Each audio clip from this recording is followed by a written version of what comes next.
মালদহের হবিপুর রেল রাস্তার সংলগ্ন এলাকায় অজ্ঞাত পরিচয় এক যুবকের রক্তাক্ত দেহ উদ্ধারের ঘটনাকে ঘিরে চাঞ্চল্য ছড়িয়েছে।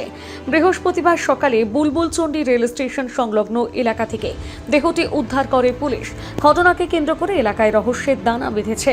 পুলিশ সূত্রে জানা গেছে, মৃত যুবকের বয়স আনুমানিক ৩৫ বছর। তার গলায় আঘাতের চিহ্ন রয়েছে। দেহটি রেল লাইনের পাশে পড়ে থাকলেও মাথা ঝোপের মধ্যে আটকে ছিল বলে জানা গিয়েছে।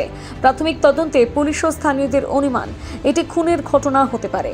এই বিষয়ে এক এলাকাবাসী জানায়, ঘুমিয়েছিলাম, ইতিমধ্যে একজন ফোন করে স্টেশনে একটা লাশ পড়ে আছে।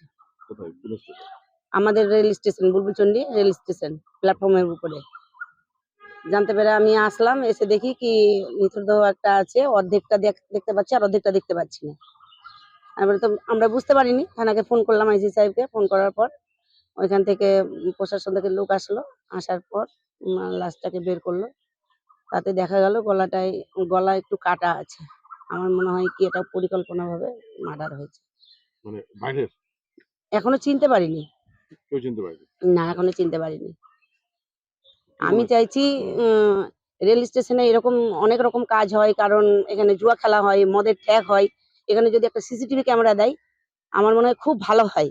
এই দুষ্কর্ম থেকে মেয়েরা মুক্তি পায়।